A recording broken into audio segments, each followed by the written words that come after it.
Fala família, bom dia para vocês aí, sejam bem-vindos de volta ao nosso tempo juntos. Estamos ainda no comecinho do capítulo 17.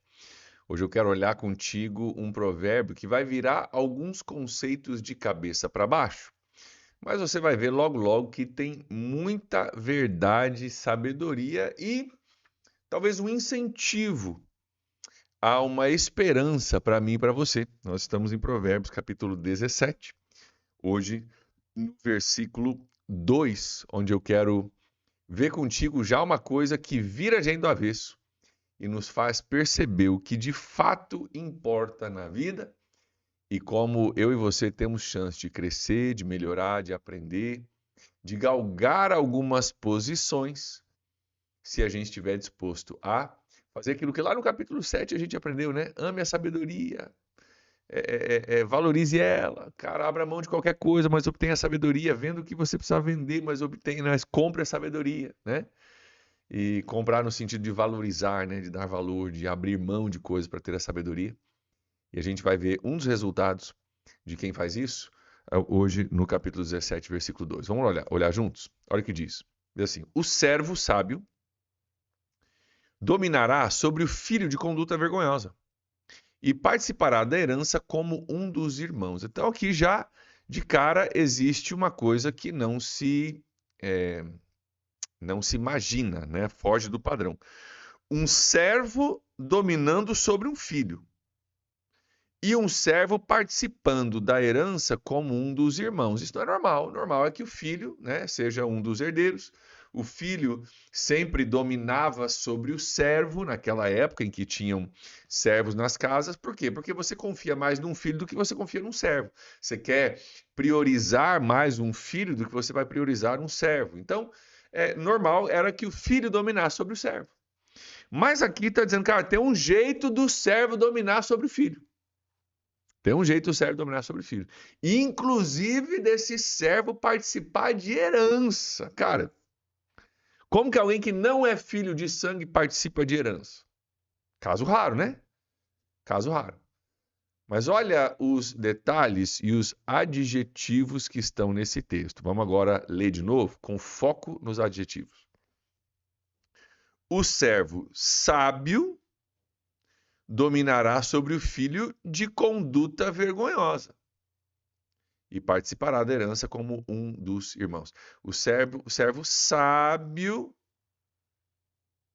é muito melhor e vai acabar dominando sobre um filho de conduta vergonhosa. Ou seja, não é tão importante a sua posição na hierarquia quanto é a sua conduta, porque um servo, lá embaixo na hierarquia, mas que seja sábio, vai dominar sobre um filho, mas um filho de conduta vergonhosa. Ou seja, você pode ser o filho, você pode ser o primogênito, você pode ser o filho predileto, mas se você tiver uma conduta vergonhosa, vai dar ruim. Você pode ser um servo que não tem uma conexão direta, não é filho de sangue, não tem muita coisa, mas se você for sábio, você vai galgar posições que antes não aconteceriam. Gente, isso é muito óbvio, né? É muito óbvio. E a gente pode, por exemplo, né, exemplificar isso, vamos dizer, num pai que construiu uma empresa por muitos anos, ele ralou para conseguir um patrimônio, uma empresa, funcionários, o negócio está rodando, cadeia de suprimentos, carta de clientes, está tudo funcionando, ele agora procura um filho para passar a empresa. Qual que é o problema? O filho não valoriza a empresa, o filho chega atrasado no serviço. O filho, sexta-feira, meio-dia, já quer ir embora, porque já marcou o começo do churrasco, do happy hour com os amigos, já começa 2 horas da tarde na sexta-feira. E na segunda-feira não vem, porque está de ressaca, né? E essa conduta vergonhosa desse filho vai fazer o pai olhar e falar, cara, não vai dar para passar essa empresa para ele, não. Não vai dar. Mas dentro dessa mesma empresa tem um cara que não é filho, mas está com esse cara desde o começo. Chegou como, sei lá, como auxiliar de limpeza. E ficou ali e foi crescendo e foi aprendendo e foi servindo. O cara chega no horário, o cara fica até mais tarde, sabe? O cara valoriza o negócio, o cara está à disposição, patrão. Se precisar ir fora de horário, patrão. Final de semana aí descarregar um caminhão, aí uma carga que chegou atrasado, patrão, liga para mim que eu tô aqui, hein? Conta comigo. E esse cara tá ali, ó, fiel há muitos anos, cuidando do dinheirinho dele, cuidando do salário dele, cuidando da família dele, cuidando dos filhos dele, sendo fiel ao patrão, honrando o patrão. E na hora de transferir a empresa, para quem que você acha que esse dono de empresa vai olhar? Ele gostaria que fosse o filho, mas ele sabe que o filho não tem capacidade, nem condições, nem a atitude correta para tomar conta da empresa. Já o servo, o funcionário, mas que tem uma atitude, cara, exemplar. Apesar de não ser filho, o dono do negócio vai olhar e falar, cara, eu prefiro deixar com esse servo aí, vender para ele. Um cara que valoriza, que está comigo aqui desde o começo, que eu sei que vai pegar esse negócio, vai tocar com todo empenho, com todo carinho, com toda, sabe? Com todo afinco que eu usei, ele vai manter isso. E o que acontece nesse cenário ilustrativo que eu estou dando para você? É o que diz o nosso texto. Vamos de novo. O servo sábio vai dominar sobre o filho de conduta vergonhosa e participará da herança como um dos irmãos. Por quê? Porque normalmente esse dono de empresa vai falar assim, olha, eu quero deixar com alguém que valorize essa empresa como eu valorizei, que ama esse lugar como eu amei. E eu sei que talvez você não tenha uma condição de comprar isso aqui. Então faz o seguinte, pega aqui, vai tocando, e à medida que vai entrando, você vai me pagando, a gente vai resolvendo aqui, daqui a pouco o cara está recebendo uma proposta que seria impossível, uma proposta irrecusável, quase que, como a gente diz, né, no Brasil, uma proposta de pai para filho. Né? Me fez um negócio de pai para filho. Né? Por quê? Porque se demonstrou ser uma pessoa sábia, da atitude correta e assim por diante. Gente, por que isso é importante para nós? Apesar de ser uma coisa que quando a gente olha do lado de fora, quando a gente pensa, né, num servo e num filho, a gente fala, não, é claro que é assim, pastor, tá óbvio, beleza. Então agora vamos trazer para a sua vida e para a minha vida. E aí, porque aí não é tão óbvio, né? Quando é hora de aplicar para a gente, não é tão óbvio. Vamos falar sobre a sua vida e a minha vida. Queridos, muitas vezes nós ouvimos, e na nossa sociedade está se tornando cada vez mais comum, um tipo de vitimismo que diz assim, ah, porque eu nasci na família errada, porque eu nasci no lugar errado, porque eu nasci no bairro errado, porque eu nasci não sei o que errado, que eu, né? E eu não fui dado as oportunidades que eu deveria ter e tal, e não estou negando que haja injustiça social, porque tem, ok? Não estou negando, não estou negando. Mas aonde essa galera erra é entender que uma injustiça social, ela é fator determinante. E porque eu fui injustiçado socialmente, nasceu no lugar errado, nasceu no lado da cidade errado, nasceu na família errada, né? Enfim, você preenche a lacuna aí do que você quer chamar de injustiça social. Ok? Existem muitas, você pode aplicar. Mas aonde a galera do vitimismo erra é achar que o fato de eu ter nascido no bairro errado, né? Do lado da cidade errado, ter estudado na escola errada, é fator determinante, ou seja, a minha vida está pré-determinada a falhar. E o que o texto bíblico nos ajuda a resgatar aqui é uma esperança de dizer, não, não, não, não, não, não, não, não. Você pode ser um servo. Normalmente, os servos, nessa época aqui, eram pessoas, algumas categorias de pessoas que eram servos aqui, tá? Ou uma pessoa que perdeu tudo e teve que se vender como escravo para uma família, ok? Olha a situação, tá? Ou era alguém que foi dominado por um exército inimigo, foi tomado da sua casa, tomado da sua cidade e levado como cativo para ser servo dentro de um outro reino, ok? Então vamos falar de injustiça social aqui. Alguém que perdeu tudo e teve que se vender como escravo. Olha a situação. Ou alguém que foi dominado por um reino inimigo, foi tirado da sua casa, levado para outro reino para servir como servo dentro da casa. Essas eram as condições, geralmente, de servos nessa época. Ok?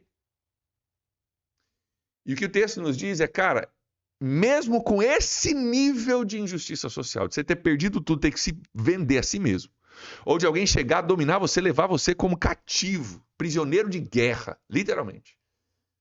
Se você for sábio, você domina sobre filhos que não têm o mesmo nível de sabedoria. O que isso nos ajuda a resgatar?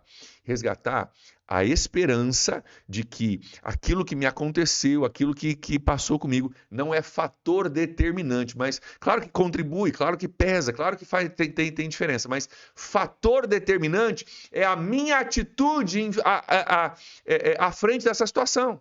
Frente a essa situação, minha atitude frente a essa situação.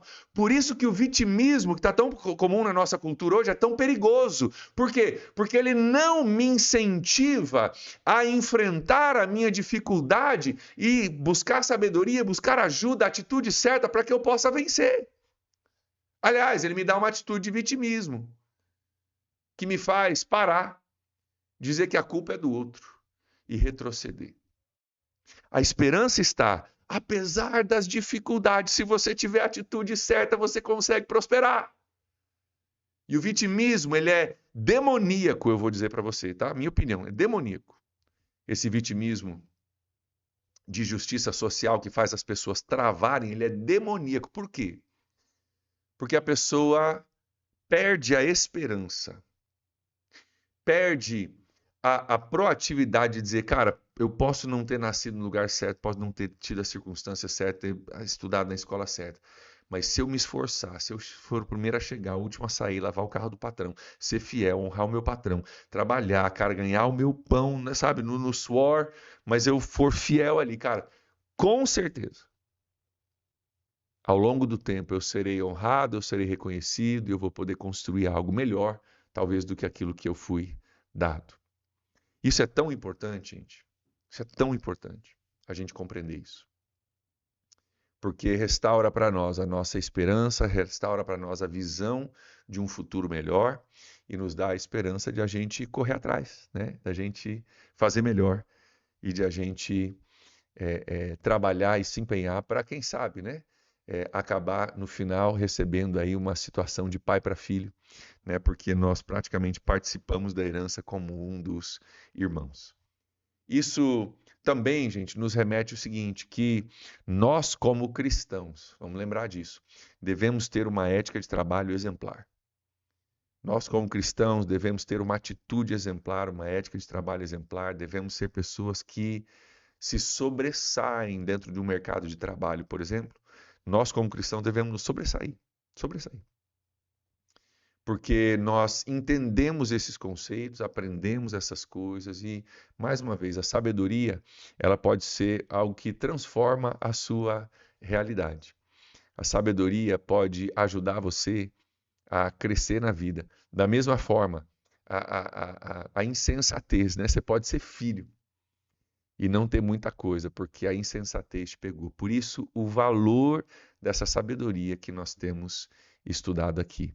Eu quero incentivar você, aonde você estiver, no seu local de trabalho, seja ele onde for, seja esse servo sábio, seja essa pessoa que se empenha, que se esmera, que faz o melhor, que aplica princípios bíblicos e que vive a sua fé cristã. Nós falamos no domingo, né, que uma boa parte do nosso testemunho é a nossa atitude de amor uns para com os outros. Cara, sabe, seja o melhor funcionário que você pode. E você vai ver a sua função crescer, a confiabilidade em você crescer, o seu testemunho de vida fazendo diferença através da sua ética de trabalho. Mas fica aqui para nós essa dica, né, e essa esperança. Que aquilo que você viveu na sua vida ou deixou de viver não é fator determinante. Mas sim, nós devemos dizer, Deus, me ajude. Posso não ter tido a melhor situação na vida, mas eu vou honrar o Senhor, eu vou honrar os princípios de Deus, vou ser um homem da palavra de Deus, ser um homem de fé, de oração, de fidelidade, vou ser o primeiro a chegar, vou ser o último a sair. E eu garanto para você, como alguém que às vezes tem que contratar pessoas. Se você tiver essas atitudes aí, você vai longe, que está cada dia mais difícil de encontrar. Então, se você for esse tipo de pessoa, você será o servo sábio que dominará sobre o filho de conduta vergonhosa. Participará da herança como um dos irmãos. Essa decisão está na sua mão, está na minha mão também, e que nós possamos usá-la com sabedoria conforme a instrução que nos é dada. Amém? Vamos orar? Deus, muito obrigado, porque essa verdade, ela ecoa em nossos corações e cancela algumas mentiras culturais que têm aparência de ajudar, mas de fato têm prejudicado a vida de pessoas.